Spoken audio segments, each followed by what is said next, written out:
اعوذ باللہ من الشیطان الرجیم بسم اللہ الرحمن الرحیم انا انزلناہ فی لیلۃ القدر وما ادراک ما لیلۃ القدر لیلۃ القدر خیر من الف شہر تنزل الملائکۃ والروح فیہا بإذن ربہم من کل امر سلام ہی حتی مطلع الفجر۔ اب آئیے لیلۃ القدر، انا انزلناہ فی لیلۃ القدر، اس میں قدر سے مراد کیا ہے؟ قدر کی رات۔ بعض حضرات نے تو بڑی آسانی کی ہے کہ ترجمے میں کہہ دیا ہم نے اسے شب قدر میں نازل کیا۔ ظاہر بات ہے کہ ترجمے میں تو آسان ہے، لیل کی جگہ شب کا لفظ لے آئیے اور اس کے ساتھ قدر کے لفظ کو جو کا تو رکھ دیجئے۔ یہی وجہ ہے کہ اردو میں ترجمہ کرنا، اردو میں درس دینا قرآن کا بہت آسان ہے، لیکن کوئی ایسی اجنبی زبان ہو کہ جس کے الفاظ سرے سے مناسبت نہ رکھتے ہوں عربی زبان کے الفاظ کے ساتھ، وہاں بہت مشکل ہو جاتا ہے۔ اب اگر آپ انگریزی میں ٹرانسلیٹ کریں گے اس کو تو آپ کو کوئی مفہوم معین کرنا پڑے گا، کوئی ایک لفظ سلیکٹ کرنا پڑے گا۔ آپ قدر کے لفظ کو تو وہاں پر ریٹین نہیں کر سکتے، تو بہت مشکل ہو جائے گا ان زبانوں میں، چونکہ ہماری زبان جو ہے اس میں تو اکثر و بیشتر اصطلاحات جو ہیں وہ تو قرآن مجید کی جوں کی تو منتقل ہو گئی۔ تقویٰ کا لفظ ہے تو جوں کا تو ہے، ایمان کا لفظ ہے تو جوں کا تو ہے۔ اس اعتبار سے اردو میں ترجمہ یا اردو میں درس قرآن دینا بہت آسان ہے، لیکن کسی اور زبان میں کہ جس کا کوئی بھی ربط نہ ہو اردو کے ساتھ، عربی کے ساتھ، فارسی کے ساتھ، بہت مشکل ہے۔ اس قدر سے مراد کیا ہے؟ اس کے ضمن میں تین آراء ہیں کہ جو ملتی ہیں، دو بہت مشہور ہیں، تیسری ذرا ایک شاذ رائے ہے، لیکن یہ کہ بہرحال وہ بھی میں چاہتا ہوں کہ آپ کے علم میں آ جائے۔ قدر سے مراد ایک تو یہ ہے کہ یہ تقدیر الامور، یہ رات وہ ہے کہ جس میں ایک سال کے لیے مقادیر اور تقدیروں کا تعین ہو جاتا ہے۔ اگرچہ ایک لفظ میں نے استعمال غلط کر دیا اس جملے میں، تعین تو وہ ہو چکا ہے ازل میں، اللہ تعالیٰ کے علم ازلی میں تو وہ چیزیں پہلے سے موجود ہیں، کب کس وقت کس شے کو ظہور پذیر ہونا ہے،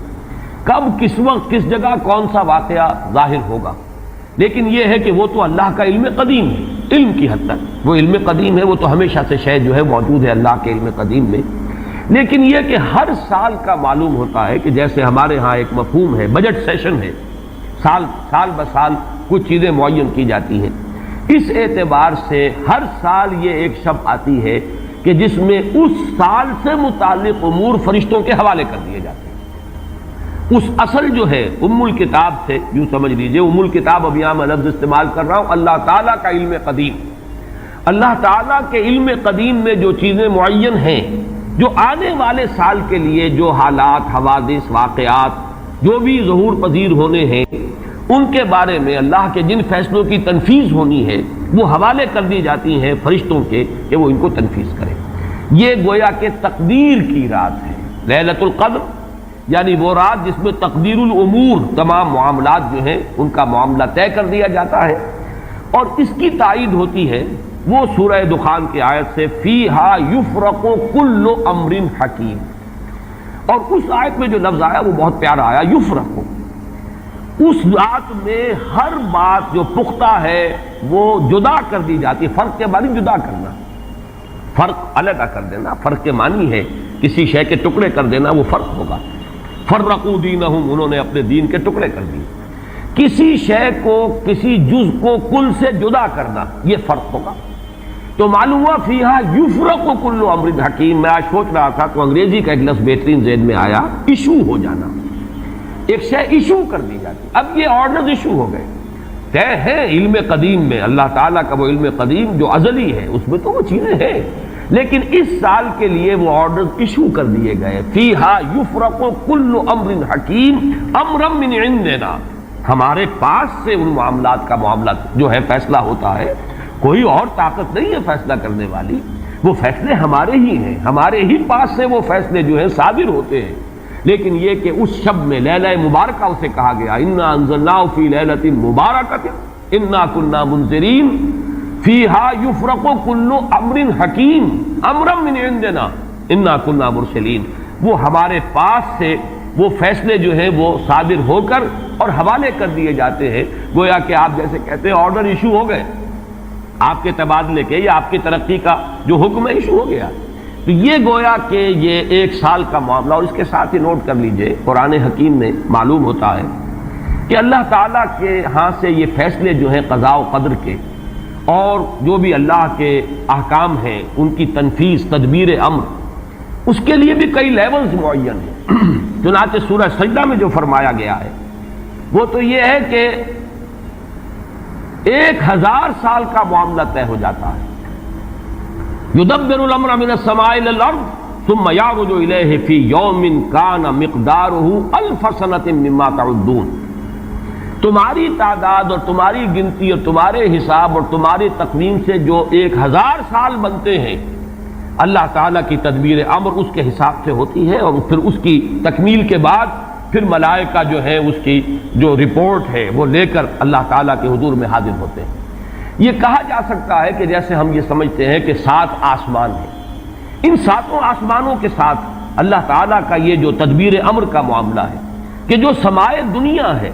اس پر وہ سالانہ ایشو ہو رہے ہوں احکام قضاء و قدر کے، اور وہی ہے کہ جو پھر اس سال کے دوران ان کی تنفیذ ہو جاتی ہے.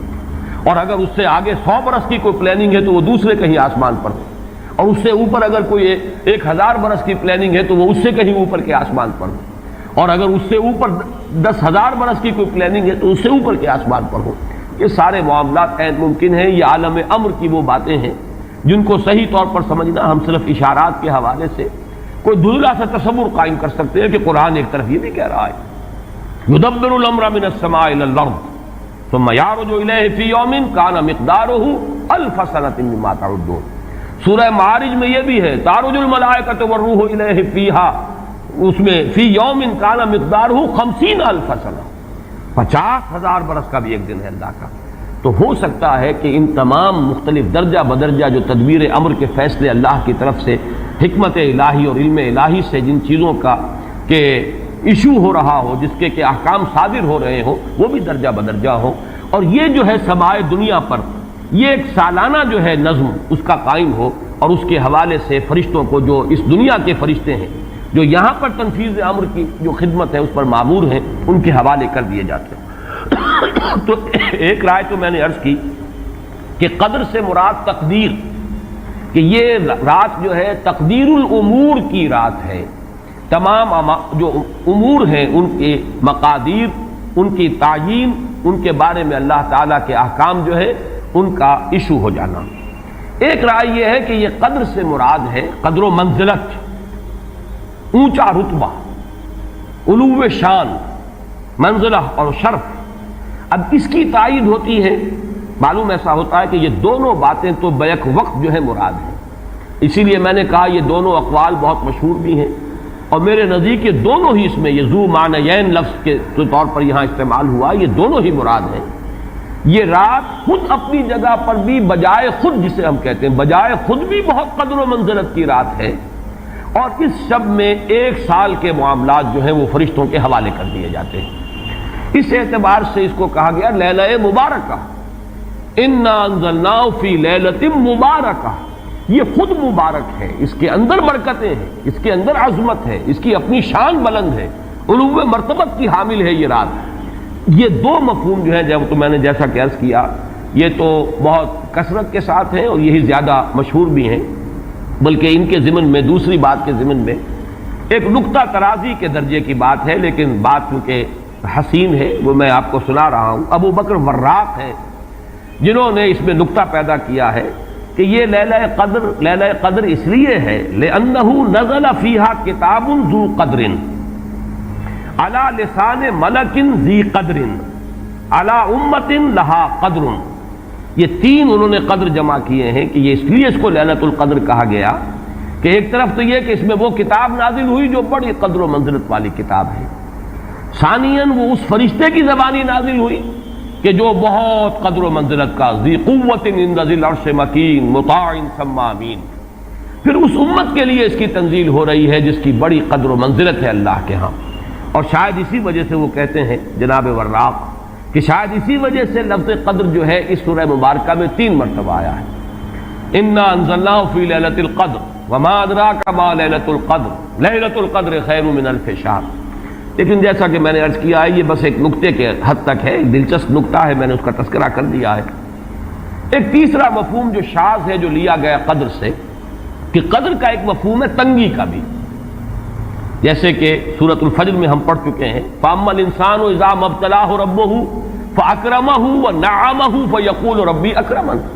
وَأَمَّا إِذَا مَا ابْتَلَاهُ فَقَدَرَ عَلَيْهِ رِزْقَهُ فَيَقُولُ رَبِّي أَهَانَنِ۔ انسان کا معاملہ عجیب ہے کہ جب اس کا رب اس کا امتحان لیتا ہے، اسے آزماتا ہے نعمتیں دے کر، عزت دے کر، تو کہتا میرے رب نے مجھے عزت دے دی، اور جب اس کا رب اس کو آزماتا ہے اس پر رزق کو تنگ کر کے، تو وہ کہتا میرے رب نے مجھے ذلیل کر دیا۔ تو یہاں پر جو تنگی کا مفہوم ہے قدر میں، تو ایک مفہوم یہ لیا گیا ہے کہ یہ لیلۃ القدر لیلۃ الضیق ہے، اور یہ اس لیے کہ اس زمین پر اتنی کثرت سے، اتنی کثیر تعداد میں فرشتے نازل ہوتے ہیں کہ تنگی پیدا ہو جاتی ہے۔ اب ظاہر بات ہے کہ یہ اس عالم ارواح کے ساتھ مناسبت رکھنے والے لوگ، جن کی اپنی روحیں جو ہیں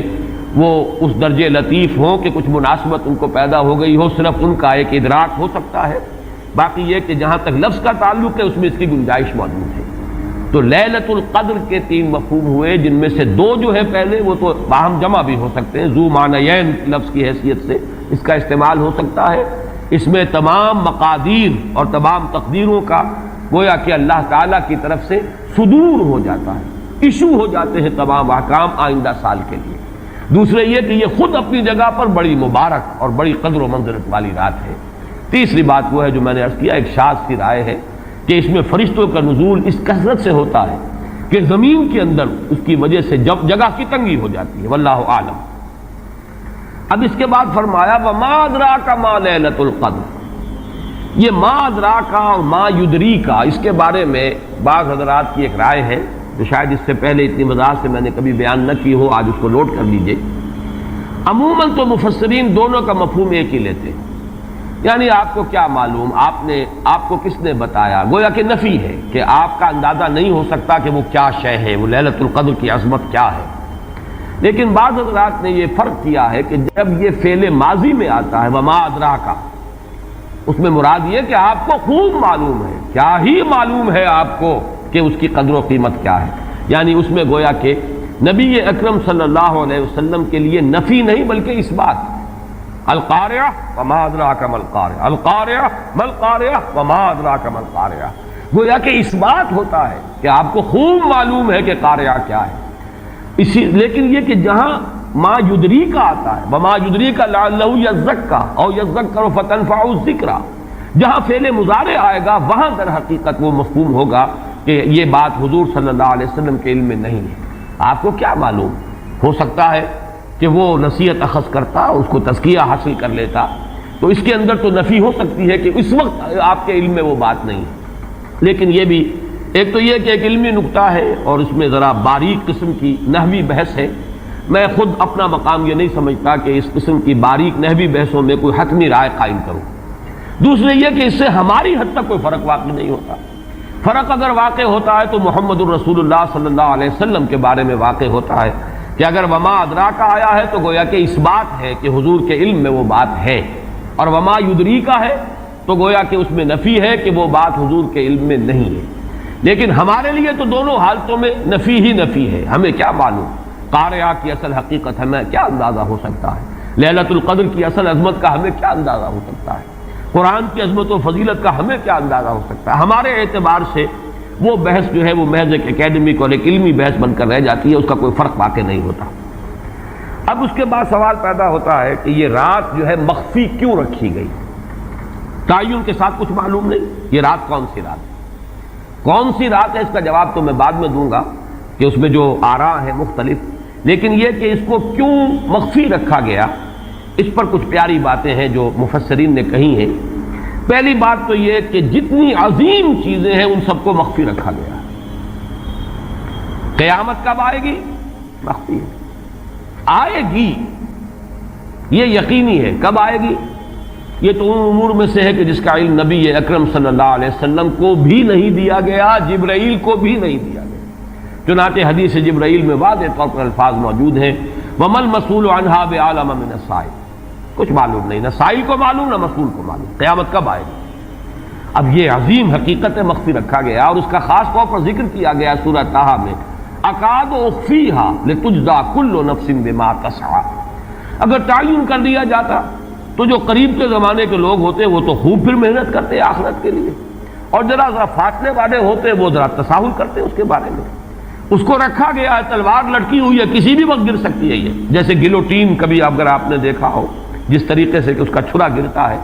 کسی بھی وقت گر سکتی ہے، لہذا ہر وقت چوکس رہو، چوکس میں رہو، جیسے کہ صحابہ کرام کی شان معلوم ہوتی ہے بعض روایات سے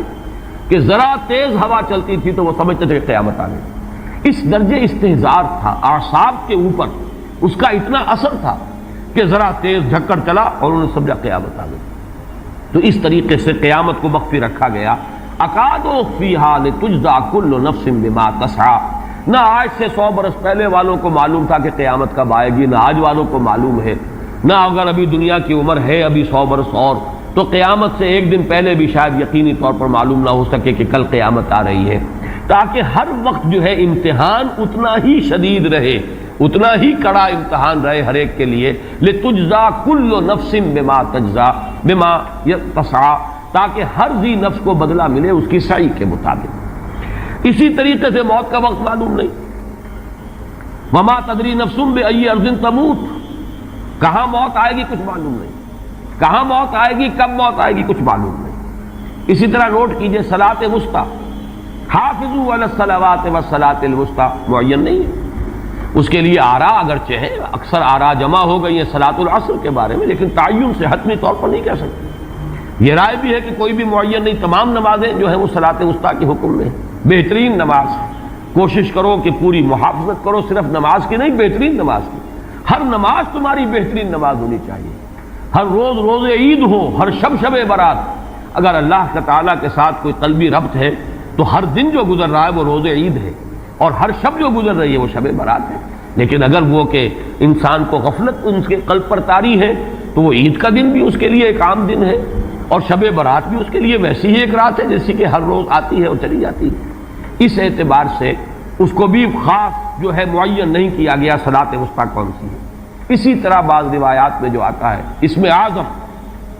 اللہ کا ایک نام ایسا ہے کہ اس کے واسطے سے اللہ سے جو بات مانگی جائے وہ رد نہیں ہو، لیکن وہ کون سا ہے نہیں بتایا گیا۔ اقوال ہیں، اندازے ہیں،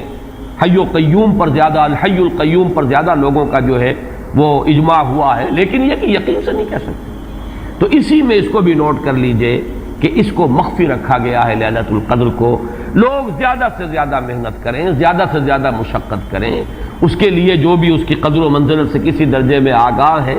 وہ اگر معین ہی ہو جاتا کہ ایک شب یہ ہے تو پھر تو سب کے سب اس رات میں محنت کر لیتے، باقی راتیں جو ہیں وہ پھر سونی اور ویران گزرتی۔ لیکن یہ کہ مطلوب یہ ہے کہ زیادہ سے زیادہ راتیں آباد ہوں، زیادہ سے زیادہ راتوں میں ذکر ہو، عبادت ہو، دعا ہو، اس لیے اس کو مخفی رکھا گیا، یہ حکمت ہے۔ اس میں بھی ایک عجیب نکتہ ہے جو امام راضی رحمۃ اللہ علیہ نے بیان کیا ہے، اور حوالہ اگرچہ نہیں دیا اس حدیث کا، لیکن ایک روایت کے حوالے سے بات بیان کی ہے کہ اس کے ظاہر نہ کرنے میں بھی اللہ کی ایک شفقت اور رحمت ہے بندوں کے حق میں، اس لیے کہ اس کی قدر جتنی زیادہ ہے اتنی ہی اس کی ناقدری پر سزا ہوگی۔ اگر معلوم ہو کہ یہ شب ہے اور اس کی ناقدری کو انسان کرے تو گویا کہ پھر وہ اتنا ہی زیادہ مورد عقاب اور مورد سزا بن جائے گا۔ اس کے لیے ایک بڑا پیارا واقعہ نقل کیا امام راضی نے کہ حضور صلی اللہ علیہ وسلم حضرت علی رضی اللہ تعالی عنہ ایک روز مسجد میں داخل ہوئے، ساتھ ہی آئے ہیں، دیکھا کہ ایک شخص سو رہا ہے، نماز کا وقت ہو چکا تھا۔ حضور نے حضرت علی سے فرمایا کہ اسے جگا دو، اسے ہوش میں لے آؤ تاکہ یہ وضو کرے، نماز کے لیے تیاری کرے۔ حضرت علی نے امتثال امر کیا، جا کر جگا دیا۔ لیکن پھر ایک سوال کیا حضرت علی نے کہ حضور آپ تو خود نیکی کے کاموں میں بہت سبقت فرمانے والے ہیں، سباق بالخیر یہ لفظ آئے، سبقت کرنے والے بہت کثرت کے ساتھ، تو آپ نے یہ جو ہے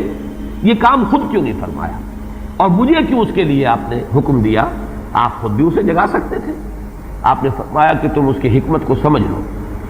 میرے جگانے پر اگر وہ نہ جاگتا اور انکار کر دیتا تو کفر ہو جاتا اس کے حق میں، اور تمہارے جگانے پر اگر کوئی تساہل سے بھی وہ کام لیتا تو وہ کفر نہ ہوتا۔ تو یہ ایک فرق ہے کہ اللہ تعالیٰ کی طرف سے ایک شفقت ہے کہ حضور صلی اللہ علیہ وسلم جگاتے اور کسی درجے میں وہ انکار کر دیتا۔ کبھی ایسا بھی ہوتا آدمی نیند میں ہے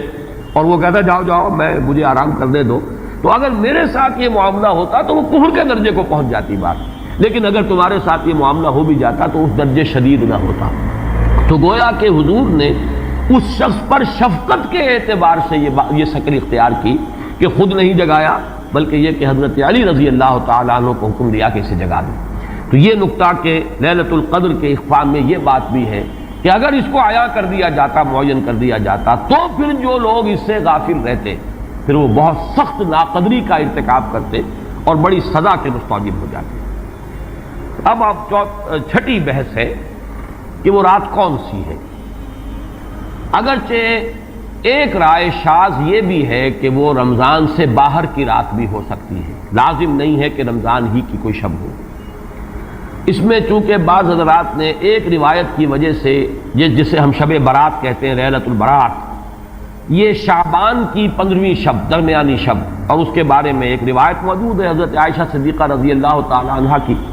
کہ رات کے وقت ان کی آنکھ کھلی اور وہ باری آپ ہی کے پاس شب باسی کی تھی حضور کی، تو حضور موجود نہیں تھے، تو تشویش ہوئی کہاں گئے۔ تو جب تلاش کی گئی تو معلوم ہوا کہ حضور جنت البقیع قبرستان میں پہنچے ہوئے ہیں اور وہاں آپ ان کے لیے جو بھی وہاں دفن ہیں ان کے لیے استغفار فرما رہے ہیں۔ جب پوچھا گیا معاملہ کیا، تو آپ نے فرمایا یہ بڑی عظیم رات ہے اور اس رات میں فوت ہونے والوں کا فیصلہ ہو جاتا ہے، پیدا ہونے والوں کا فیصلہ ہو جاتا ہے۔ تو اب وہ بھی ایک لیلہ مبارکہ، اسی وجہ سے بعض لوگوں نے وہ جو سورہ دخان کی ابتدائی آیات ہیں انا انزلناہ فی لیلۃ مبارکۃ، اس کو محمول کیا ہے اسی رات پر کہ جس کو ہم شب برات کہتے ہیں اپنی عام اصطلاح میں، لیلۃ البرات اسے عربی میں کہا جاتا ہے۔ برات کے معنی کسی کا چھٹکارا پا لینا۔ یہ شب برات جو ہے وہ برات شادی والی برات نہیں ہے، بلکہ یہ برات کا لفظ ہے عربی زبان کا، جو ہمارے ہاں وہ غلط العام میں برات شب برات بن گیا ہے۔ برات، برات من اللہ ورسولہ، جو سورہ برات کا پہلا لفظ ہے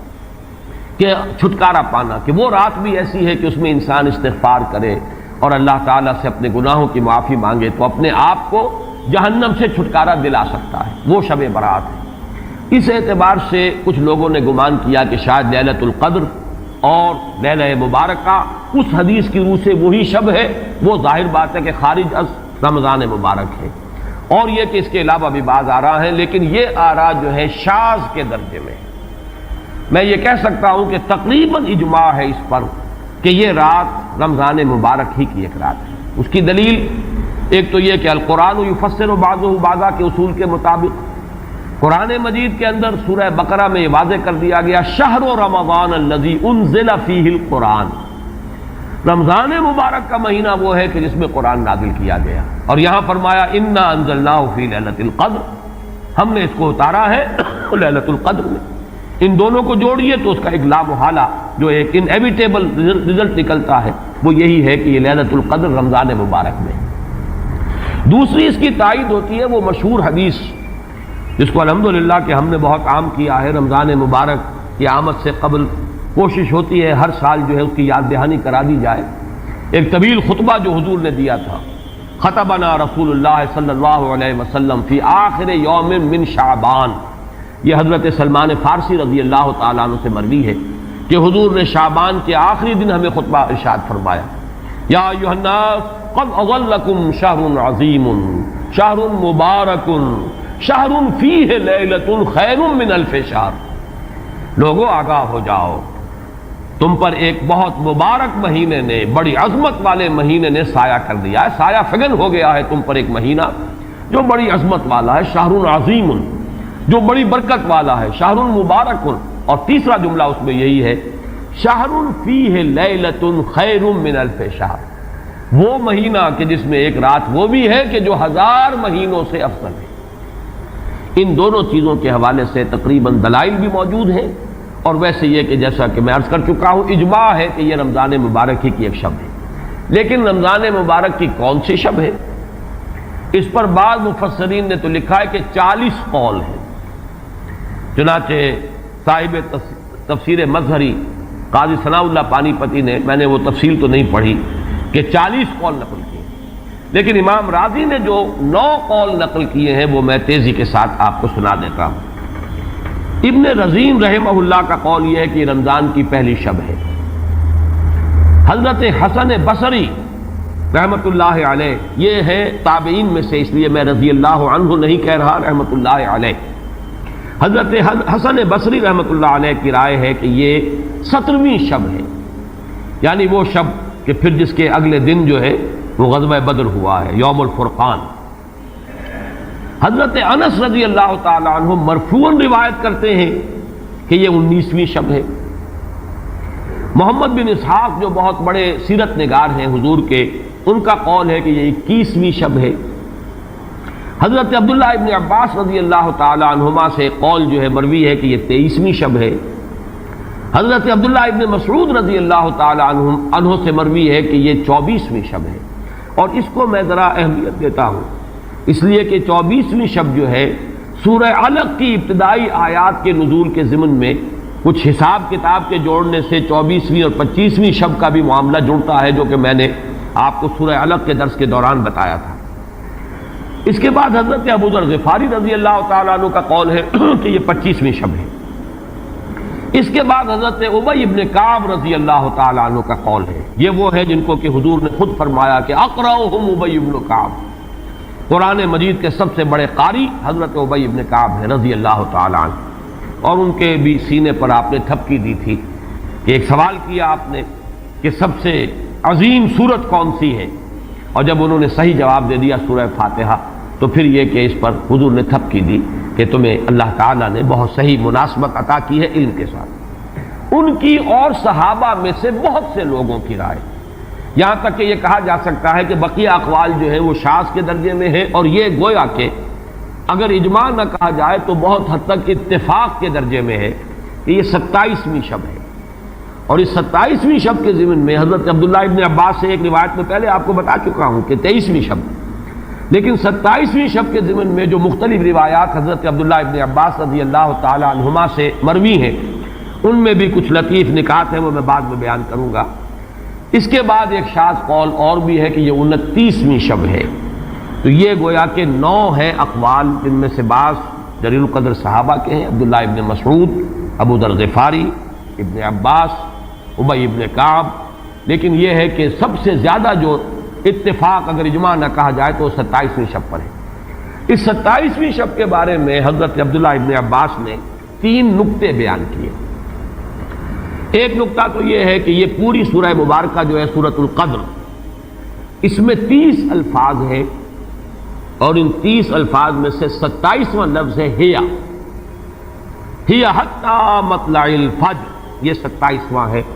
اس کے اعتبار سے گویا کہ انہوں نے ایک ربط قائم کیا ہے کہ یہ 27ویں شب ہے۔ ایک بات انہوں نے یہ کہی ہے کہ اللہ تعالیٰ کو وطر محبوب ہے،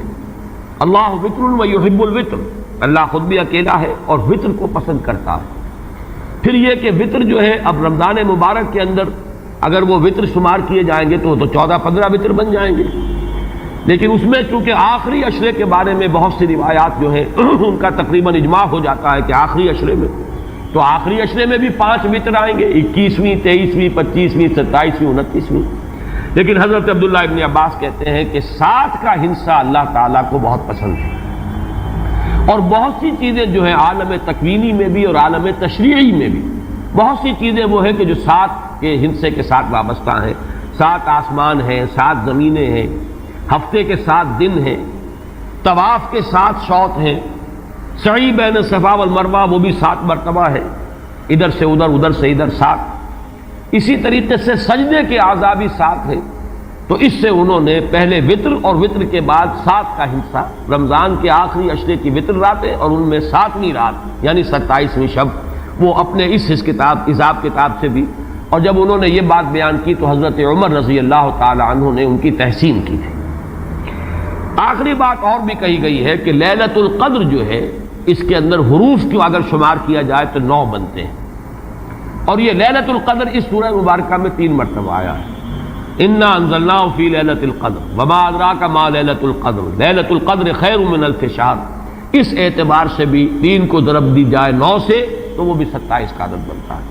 بہرحال یہ میں نے جیسا کہ عرض کیا تھا کہ ان کا کوئی تعلق نہ صرف سے ہے، نہ نحو سے ہے، نہ روایات سے، لیکن بہرحال حضرت عبداللہ ابن عباس کا ایک ذوق ہے، اس کو آپ ذوقی باتیں بھی کہہ سکتے ہیں، لیکن یہ کہ حضرت عبداللہ ابن عباس کی ذوقی بات ہے، لہذا اس کا کم سے کم تذکرہ ہو جانا چاہیے۔ ایک بحث یہ ہے کہ اہی باقیۃ ام لا، کیا یہ رات جو اس کی عظمت تھی یہ باقی ہے، یا صرف وہی رات جو تھی جس میں کہ قرآن مجید نازل کیا گیا وہی عظمت کی حامل تھی؟ انا انزلناہ فی لیلۃ القدر،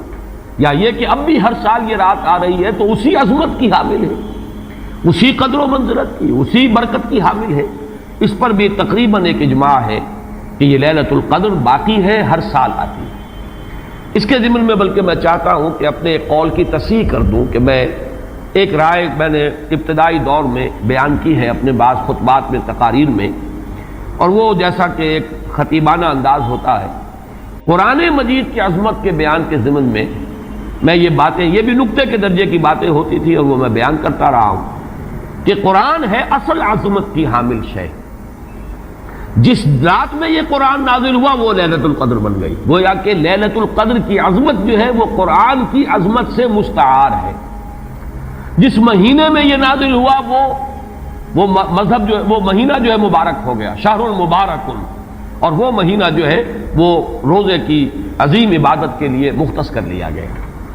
اسی طریقے سے جو دن اس کی تعلیم کے لیے خاص کیا گیا، جو جمعے کا دن جو ہے وہ در حقیقت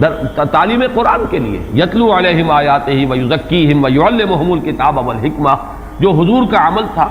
اسی کو دوام عطا کیا گیا ہے خطبہ جمعہ کی صورت میں۔ وہ دن جو ہے وہ سید الایام بن گیا کہ ہفتے کے دنوں میں وہ سردار دن ہے، جمعے کا دن جو ہے وہ سردار ہے تمام دنوں کا۔ یہ بات اپنی جگہ پر صحیح ہے جہاں تک اصولی اعتبار سے، لیکن میں اس میں جو تصحیح کر رہا ہوں جزوی طور سے وہ یہ ہے کہ لیلۃ القدر کی عظمت جو ہے وہ خود اپنی جگہ پر ہے، فی نفسہا ہے، اپنے ہی مقام پر ہے، اپنی جگہ ہے، بجائے خود، جسے کہتے ہیں فارسی میں بجائے خود عظمت کی حامل ہے۔ اور اس کی عظمت کا مقام یہ بھی ہے کہ اس میں فیہا یفرق کل امر حکیم، تمام معاملات جو ہیں اللہ کے فیصلے جو ہیں ان کو ایشو کر دیا جاتا ہے، وہ گویا کہ حوالے کر دیے جاتے ہیں، وہ فیصلے صادر ہو جاتے ہیں اللہ تعالیٰ کی جناب سے۔ تو یہ اس کی عظمت قدیم ہے۔ قرآن کا نزول اس کے ساتھ شامل کیا گیا ہے کہ اس عظیم رات کا انتخاب کیا گیا ہے قرآن کے نزول کے لیے۔ یہ میں چاہتا تھا کہ اپنے ان سابقہ بیانات کے ضمن میں یہ تصحیح جو ہے میں آپ کو نوٹ کرا دوں۔ دوسرے یہ کہ آیا اس کے ساتھ اس کا دن بھی اس عظمت میں شامل ہے یا نہیں؟ اس میں بھی اکثر مفسرین کا جواب یہ ہے کہ دن شامل ہے، اس لیے کہ قرآن مجید کا حساب کتاب، عرب کی تقویم، اس میں رات بول کر بھی دن رات مراد لیتے تھے اور یوم بول کر بھی دن رات مراد لیتے تھے۔ یوم بھی 24 گھنٹے کے مجموعے کا نام ہے، اور جب رات کا تذکرہ آتا ہے تو رات بھی در حقیقت دن اور رات کے 24 گھنٹوں پر اس کا جو ہے اطلاق کیا جاتا ہے۔ جو دن آتا ہے رات کے بعد وہ اس رات کے تابع ہے۔ اس اعتبار سے یہ عظمت جو ہے صرف شب کے ساتھ نہیں ہے، بلکہ یہ کہ اس کے بعد آنے والا دن جو ہے وہ بھی اسی عظمت کا حامل ہے۔ اس سے ایک بہت بڑا مسئلہ حل ہو جاتا ہے کہ جو اس دور میں خاص طور پر بہت سے لوگوں کے ذہنوں کو پریشان کر سکتا ہے، اور وہ یہ کہ جب کہ مکے میں یا عرب میں رات ہے تو امریکہ میں وہ دن ہے۔ وہ دن، یا اگر وہ رات آئے گی تو ابھی اس کے کچھ 12 گھنٹے کے بعد وہاں پر رات آئے گی۔ اس اعتبار سے دن جو ہے وہ بھی جب شامل ہو گیا اس کے ساتھ تو معلوم ہوا کہ کرۂ ارضی کا کوئی حصہ بھی، کوئی نقطہ بھی اس برکت اور اس قدر و منزلت سے محروم نہیں رہے گا، اس لیے کہ دن کے رات کے ساتھ وہ دن جو ہے طبعاً شامل ہے۔ اب آئیے کہ یہ خیر من الف شہر، اس سے کیا مراد ہے؟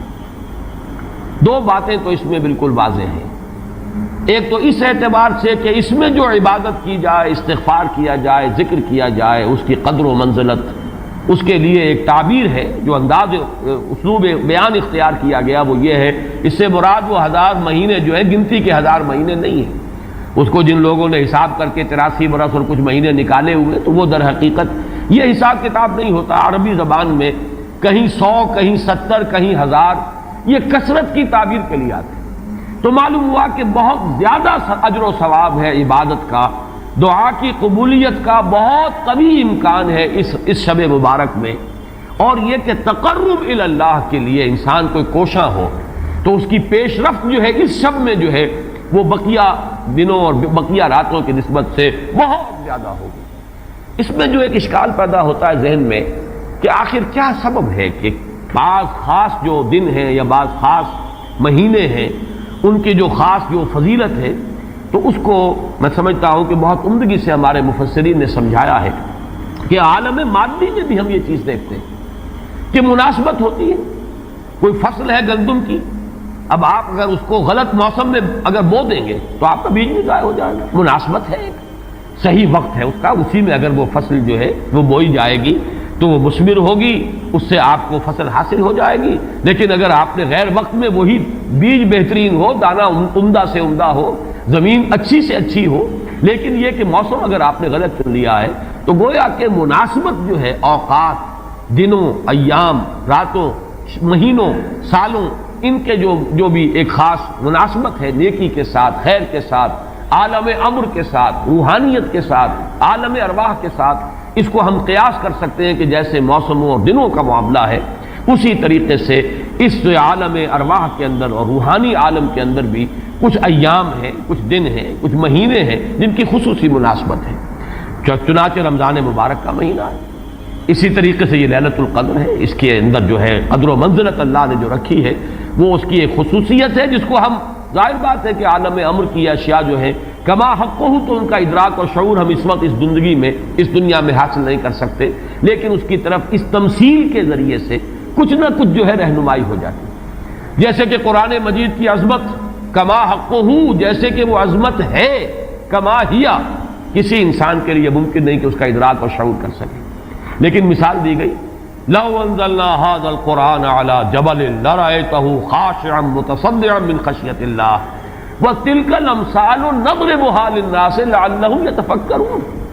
یہ مثالیں ہم بیان کر دیتے ہیں لوگوں کے لیے کہ جو معاملات، جو امور، جو لطیف حقائق ان کے ادراک و شعور سے ماوراء ہیں، بلند تر ہیں، اس کا کوئی اجمالی اور کوئی مبہم خاکہ تو ان کے ذہن میں آ ہی جائے ایک تمثیل کی مدد سے۔ اس اعتبار سے اس مادی عالم میں بھی جو موسموں کے اثرات اور ان کی مناسبت یا عدم مناسبت کسی کام کے ساتھ ہے، اس کے حوالے سے ہم سمجھ سکتے ہیں کہ اللہ تعالیٰ نے خاص گھڑیاں، خاص ساعات، جیسے فرمایا گیا کہ جمعے کے دن ایک خاص ساعت ایسی ہے، اب دیکھیے اس کو بھی شمار کر لیجئے، وہ بھی مخفی رکھی گئی ہے کہ وہ ساعت کون سی ہے۔ ایک خاص ساعت ہے کہ اگر کوئی شخص دعا کرے گا اس گھڑی میں تو وہ رد نہیں ہوگی، لیکن اسے خفیہ رکھ دیا گیا۔ بعض حضرات کے خیال میں دونوں خطبوں کے درمیان جو وقت ہو جبکہ امام بیٹھتا ہے، یہ وقفہ ہے وہ خاص ساعت۔ بعض حضرات کے نزدیک وہ نماز کے ادا ہونے سے لے کر عصر تک کا وقفہ ہے، لہذا بہت سے حضرات کو آپ نے دیکھا ہوگا کہ وہ جمعے کے روز نماز جمعہ ادا کرنے کے بعد سے عصر تک مسجد میں قیام کرتے ہیں، ذکر اور تلاوت اس میں مشغول رہتے ہیں۔ بعض حضرات کے نزدیک اس سے مراد ہے اذان ہونے سے نماز کے ادا ہو جانے تک، اذا نودی للصلاۃ من یوم الجمعۃ فاسعوا الی ذکر اللہ وذروا البیع اور فاذا قضیت الصلاۃ فانتشروا فی الارض، ان دونوں کے مابین جو وقت ہے وہ گویا کہ اس کا، لیکن اس کو بھی مخفی رکھ دیا گیا۔ وہ جو میں نے کچھ لسٹ گنوائی تھی کہ عظمت والی چیزوں کو اللہ نے چھپایا ہے، اسے مخفی رکھا ہے، اسی میں اس کو بھی شامل کر لیجئے کہ ایک گھڑی ہے جمعے کے دن، ایک وقت ہے، ایک ساعت ہے، اس میں جو دعا کی جائے قبول ہو جائے گی۔ اسی طریقے سے یہ لیلۃ القدر ہے، اسی طریقے سے اور مختلف چیزیں۔ تو لیلۃ القدر خیر من الف شہر تنزل الملائکۃ والروح فیہا باذن ربہم من کل امر، نازل ہوتے ہیں فرشتے اور الروح، اگرچہ الروح کے بارے میں اس کا مصداق کیا ہے بہت سے اقوال ہیں، لیکن یہاں پر اکثر و بیشتر مفسرین جو ہے متفق ہیں کہ یہاں مراد حضرت جبرائیل علیہ الصلوۃ والسلام۔ فرشتوں میں ان کے چونکہ ایک خاص مقام ہے، بہت اونچا ان کا مقام ہے، کہا جا سکتا ہے سید الملائکہ، تمام فرشتوں کے وہ سردار ہیں۔ یہی وجہ ہے کہ وہی ہے قرآن کے نازل کرنے والے۔ یہ عظیم اللہ کا پیغام جو ہے، نوع انسان را پیام آخری حامل او رحمت للعالمین، تو اس کے لانے والے بھی جو ہے وہ فرشتوں میں، جیسے کہ میں نے وہ آیات آپ کو اس سے پہلے بھی سنائی کہ انہ لقول رسول کریم ذی قوت عند ذی العرش مکین مطاع ثم امین۔ اب یہ ساری مدح جو ہو رہی ہے، تعریف ہو رہی ہے حضرت جبرائیل علیہ السلام کی، تو یہ گویا کہ عطف الخاص علی العام کی ایک مثال ہے۔ تمام ملائکہ، الملائکہ، بہت سے ملائکہ، اور یہاں پہ اس سے اندازہ کیجئے کہ معلوم ہوتا ہے بہت کثیر تعداد میں ملائکہ ہیں جن کا نزول ہوتا ہے۔ وہ جو میں نے قدر کا ایک مفہوم بیان کیا گیا تھا کہ اتنے ملائکہ آتے ہیں کہ زمین پر جگہ نہیں رہتی، اور لیلۃ القدر سے مراد لیلۃ الضیق ہے کہ ملائکہ کے لیے اس کا چونکہ ابھی حال ہی میں مجھے تجربہ ہوا ہے کہ جب ہم نے طواف وداع کیا ہے تو وہ ہم نے دیکھا ہے ضیق کی وہ کیفیت جو ہے، وہ تنگی کہ وہاں پر جگہ جو ہے آدمی کا سانس لینا مشکل ہو جاتا ہے، اس درجے تنگی۔ تو اب یہ تو ایک عالم مادی کا ضیق تھا جو ہم دیکھا ہے، جس کا ہمیں تجربہ ہو گیا۔ عالم ارواح میں فرشتوں کا ضیق کہ اتنے فرشتے نازل ہو جائیں کہ ان کو تنگی محسوس ہو، ان کو اپنے لیے جگہ نہ مل رہی ہو زمین پر، تو یہ بھی ایک مفہوم ہے۔ تنزل الملائکۃ والروح، نازل ہوتے ہیں فرشتے اور جبرائیل، بالخصوص حضرت جبرائیل علیہ الصلوۃ والسلام، فیہا اس شب میں، بِإِذْنِ رَبِّهِمْ مِنْ كُلِّ أَمْرٍ سلام، وہ اپنے رب کے اذن سے۔ اس میں گویا کہ وہ جڑ کاٹی جا رہی ہے، جیسا کہ میں نے بارہا بیان کیا ہے کہ ایمان بالملائکہ ہی بگڑ کر مشرکانہ نظام کی شکل اختیار کر لیتا ہے۔ یہ دیویوں اور دیوتاؤں کا تصور جو دنیا میں ہے، گاڈز اینڈ گاڈیسز، اور یہ جو بھی عربوں کے ہاں تھا آلہہ کا تصور، یہ در حقیقت فرشتوں کا تصور ہے جو بگڑ گیا۔ ہم جانتے ہیں فرشتہ پہاڑوں کا ایک فرشتہ ہے، ملک الجبال، جو حضور کی خدمت میں حاضر ہوا تھا یوم طائف کو۔ اگر آپ مجھے حکم دیں میں ان پہاڑوں کو آپس میں ٹکرا دوں، اور جن لوگوں نے آپ کے ساتھ یہ زیادتی کی ہے وہ سرمے کی طرح پس کر رہ جائیں۔ ملک الجبال ایک فرشتہ ہے کہ جو پہاڑوں پر معمور ہے، اسی کو کہہ دیا گیا پہاڑوں کا دیوتا۔ فرق کیا ہے ملک الجبال اور پہاڑوں کا دیوتا میں؟ فرق کیا ہے؟ دیوتا کے ساتھ تصور یہ کہ اسے کچھ اختیار حاصل ہے، جبکہ فرشتوں کے بارے میں جو صراحت قرآن کرتا ہے ان کے بارے اختیار کوئی نہیں۔ یفعلون ما یؤمرون، وہ وہی کچھ کرتے ہیں جو جس کا انہیں حکم دیا جاتا ہے۔ لا یعصون اللہ ما امرهم ویفعلون ما یؤمرون، وہ اللہ کے کسی حکم کی نافرمانی نہیں کرتے، وہی کرتے ہیں جس کا ان کو حکم ہوتا ہے۔ اور وہ آیت جو میں نے پہلے بھی آج سنائی ہے، حضرت جبرائیل نے حضور کے اس شکوے یا گلے کے جواب میں جو بھی کہا، اپنی وضاحت پیش کی، ما نتنزل الا بامر ربک، اے نبی، اے محمد صلی اللہ علیہ وسلم، آپ کا شوق اپنی جگہ، لیکن ہم نازل نہیں ہو سکتے آپ کے رب کے اذن کے بغیر، آپ کے رب کے حکم کے بغیر، ہمارا اختیار نہیں ہے۔ اور وہ مقام اس اعتبار سے عظیم ترین مقام ہے قرآن مجید کا، ذروۃ السنام ہے، لہو ما بین ایدینا وما خلفنا وما بین ذالک، اللہ ہی کا اختیار ہے اس پر بھی جو ہمارے سامنے ہے، اللہ کے اختیار میں ہے وہ بھی جو ہمارے پیچھے ہے، اور اللہ کے اختیار میں وہ بھی جو ان دونوں کے مابین ہے۔ اب ان دونوں کے مابین کیا ہے؟ میرے آگے یہ سب کچھ ہے، میرے پیچھے یہ سب کچھ ہے، میرے آگے اور پیچھے کے مابین کون ہے؟ میں ہوں۔ گویا کہ ملائکہ بالکلیہ اللہ کے اختیار میں، ان کا کوئی اختیار جو ہے اپنا نہیں ہے، اگرچہ بہت ملائکہ مقربین ہے، مقام بہت بلند ہے، نوری مخلوق ہے۔ چنانچہ مسلم شریف میں حضرت عائشہ صدیقہ رضی اللہ تعالیٰ عنہا سے روایت موجود ہے کہ اللہ نے فرشتوں کو نور سے پیدا کیا، نوری الخلق، نوری الاصل، پھر یہ کہ مقربین، اللہ کے بہت قریب قرب رکھنے والے، لیکن اختیار نہیں، جو حکم ملتا ہے۔ بس یہ بات پیش نظر رہے تو ایمان بالملائکہ جو لازم ہے، ہمارے ایمانیات کا جزو لا ينفک ہے۔ آمنت باللہ وملائکتہ وکتبہ ورسلہ والیوم الآخر والقدر خیرہ وشرہ من اللہ تعالی والبعث بعد الموت۔ ایمان باللہ کے فوراً بعد ایمان بالملائکہ لازم ہے، لیکن یہ کہ ذرا سا دیکھیے بال برابر ادھر سے ادھر ہو جانے سے وہ جو ہے کہ رفتم کے خارج پاکشم محمل نہا شد از نظر، یک لحظہ غافل گشتم و 100 سال راہم دور شد، ایک لحظے کی غفلت جو ہے وہ 100 سال کی دوری ڈال دیتی ہے راستے کے اندر، ایک لحظے کی ذرا سی یہ لغزش جو ہے۔ اگر ان ملائکہ کے بارے میں یہ تصور قائم ہو جائے کہ یہ بھی صاحب اختیار ہے تو ٹھیک ہے، پھر کچھ دنڈوت ہونی چاہیے، پھر کچھ چڑھاوے چڑھانے چاہیے، پھر ان سے دعائیں کرنی چاہیے، ان سے استغاثہ ہونا چاہیے، ان کو پکارا جانا چاہیے۔ وہ سارا کا سارا شرک کا جو طومار ہے اب اس کے لیے پورا جواز پیدا ہو گیا اگر ذرا سی یہ علمی غلطی ہو جائے۔ تو اسی لیے یہاں پر خاص طور پر تنزل الملائکۃ والروح فیہا بإذن ربہم، اپنے رب کے اذن سے نازل ہوتے، از خود نازل نہیں ہوتے۔ یہی بات ہے کہ جو وہاں فرمائی گئی ہے اس سورہ مبارکہ میں، فیہا یفرق کل امر حکیم امرا من عندنا، ہمارے پاس سے وہ امر جاتا ہے، کسی اور کا اختیار نہیں ہے، امرا من عندنا، اس کا فیصلہ ہم کرتے ہیں، یدبر الامر ہم ہیں، تدبیر امر ہم کرتے ہیں، فیصلہ کرنے والے ہم ہیں، حکم دینے والے ہم ہیں، تقدیر کا تعین کرنے والے ہم ہیں، اس کے لیے حکم ایشو کرنے والے ہم ہیں۔ تو فرمایا امرم من عندنا انا کنا مرسلین، اور ہم ہی ہیں کہ جو بھیجنے والے ہیں، اپنے فرشتوں کو بھیجتے ہیں تنفیذ امر کے لیے، اپنے رسولوں کو بھیجتے ہیں لوگوں کو خبردار کرنے کے لیے، جو کہ اگلی صورت کا مقصد ہے، جو مرکزی مضمون ہے کہ مقصد رسالت ہے کیا۔ تو فرمایا تنزل الملائکۃ والروح فیہا باذن ربہم من کل امر۔ اب دیکھیے کل امر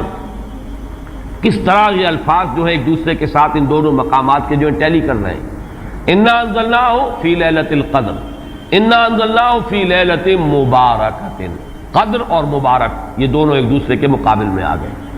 یہاں فرمایا من کل امر، تنزل الملائکۃ والروح فیہا باذن ربہم من کل امر، وہاں فرمایا فیہا یفرق کل امر حکیم امرا من عندنا انا کنا مرسلین۔ اس شب میں ایشو ہو جاتے ہیں تمام معاملات، تمام فیصلے، اور ہوتے ہیں ہمارے پاس سے۔ یہ غالباً جو ہمارے ہاں فیصلے عدالتی فیصلے ہوتے ہیں ان میں بھی خاص الفاظ آتے ہیں کہ یہ عدالت کا اپنا فیصلہ ہے، یا ہم اپنے فیصلے سے یہ بات جو ہے اس کا تعین کر رہے ہیں۔ تو امرا من عندنا، یہ ہمارا فیصلہ ہمارے پاس سے اس کی تعین ہوتی ہے۔ سلام ہی حتی مطلع الفجر، سلام میں ایک تو یہ بات کہ نحوی اعتبار سے کہ اس کا مبتدا محذوف ہے، وہ سلامتی ہی سلامتی ہے، اور سلام کے دو معنی کیے گئے ہیں۔ ایک تو جو سلام کا یا سلامتی کا ذریعہ بنے، یہ رات سلامتی کی رات ہے، اس رات میں سلامتی حاصل کی جا سکتی ہے، اس رات میں اللہ کی مغفرت حاصل کی جا سکتی ہے، اللہ کے عفو و درگزر کے عام ہونے کی رات ہے۔ ایک یہ کہ اس رات میں مولانا اصلاحی صاحب نے ایک بڑا پیارا لفظ استعمال کیا ہے کہ جو شیاطین جن ہیں ان پر کرفیو لگا دیا جاتا ہے، جیسے رمضان مبارک کے بارے میں آیا ہے کہ ان جو شیاطین ہیں ان کو قید کر دیا جاتا ہے، یعنی یہ کہ برائی کے جو محرکات و دوائی ہیں ان میں کمی آ جاتی ہے، خیر کے دوائی اور داعیات و محرکات وہ اس کے اندر نکھرتے ہیں، ابھرتے ہیں، اور یہ ہر شخص کو اندازہ ہے رمضان مبارک کا ایک خاص ماحول ہوتا ہے۔ اس میں واقعہ یہ ہے کہ اگرچہ بدطینت لوگ اس میں بھی بد کرداری کا معاملہ کرتے ہیں، لیکن یہ کہ طبیعت جو عام ماحول اس ماہ مبارک کا ہوتا ہے اس میں خیر کا کرنا نسبتاً بہت آسان دوسرے دنوں کے مقابلے میں، اور برائی کی طرف میلان جو ہے وہ زیادہ ہی شدید ہوگا تو شاید اس کا جو ہے اظہار ہو جائے، ورنہ عام طور پر برائی کے میلانات جو ہیں ان میں کمی پیدا ہو جاتی ہے۔ تو سلام ایک تو اس معنی میں کہ سلامتی حاصل کرنے والی رات، دوسرے یہ کہ اس رات میں سلامتی ہوتی ہے کہ جنات جو ہیں شیاطین جن ان کے اوپر پابندیاں ہیں، قدغنے ہیں، اور ایک یہ لفظ لایا گیا ہے سالم کے معنی میں، سالم پوری رات، یہ پوری رات کا معاملہ ہے، اس کی کوئی خاص ساعت نہیں ہے۔ اس میں گویا کہ خاص دلجوئی کی جا رہی ہے کہ اگر کوئی شخص پوری رات میں نہیں بھی جاگ سکا، لیکن اگر طبیعت میں انشراح ہو جائے کسی اس کی ایک ساعت میں، کسی ایک حصے میں، تو وہ یہ سمجھے کہ وہ محروم نہیں رہا، اسے اس رات کی سعادتوں اور برکات میں سے حصہ مل جائے گا۔ ہی حتی مطلع الفجر، اور یہ رات جو ہے یہ فجر کے طلوع ہونے تک یہ برکات کا نزول، فرشتوں کا نزول، خیر و سعادت، سلامتی کا حصول، یہ تمام چیزیں جو ہیں اس رات کے آخری جو سرحد ہے مطلع الفجر، طلوع فجر تک یہ تمام کیفیات برقرار رہتی ہیں۔ اللہ تعالی ہم سب کو یہ لیلہ قدر اور لیلہ مبارکہ جو ہے اس کی برکات سے اور اس کی قدر و منزلت سے اور اس کے خیرات و حسنات سے متمتع ہونے کی توفیق عطا فرمائے۔ بارک اللہ لی ولکم فی القرآن العظیم ونفعنی وإیاکم بالآیات والذکر۔